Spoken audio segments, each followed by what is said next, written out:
மறக்க முடியாதவன்னா நான் நிறைய சொல்லியிருக்கிறேன். இப்போ நான் வந்துட்டு சேது படம் பண்ண வேண்டியது அது ஆமா. மிஸ் ஆயிடுச்சு. அப்புறம் வண்ண வண்ண பட் பூக்கள் சேது படம் நாங்க என்ன கேள்விப்பட்டோம்னா உங்களுக்கு அப்ப டேட்ஸ் வந்து இல்லை, அது இல்ல தப்பான இது. நீங்க பிஸியா இருந்தீங்க இல்லை அப்படின்னு. பிஸியாக இருந்தால் அது ஓகே. பட் அதுக்காக மட்டும் கிடையாது. என்னை வச்சு படம் ஆஃபீஸ் போட்டு பூஜையெல்லாம் போட்டாங்க. பூஜை போட்டு ஷூட்டிங் போகிற நேரத்தில் அந்த ப்ரொடியூசருக்கு பணம் இல்லை.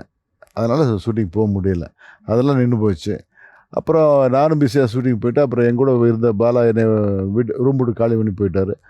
அவர் போய் ஒரு 2 வருஷம் கழிச்சு அப்புறம் விக்ரம் வச்சு பண்ணாங்க. அது ஒரு வேளை ஒரு அல்வா நம்ம எடுத்துக்கலாம். ஓகே, அதுதான் வந்து ஒரு மறக்க முடியாத அல்வா. அல்வா, ஆமாம் ஆமாம் ஆமாம். ஓகே, நீங்க கொடுத்திருக்கிற அல்வா சார் நான் நிறைய கொடுத்துருக்குறேன். யார் உங்களோட கேர்ள் ஃபேன்ஸ்க்குலாம் அப்ப கொடுத்தீங்களா 90sல? அப்படிலாம் கிடையாது.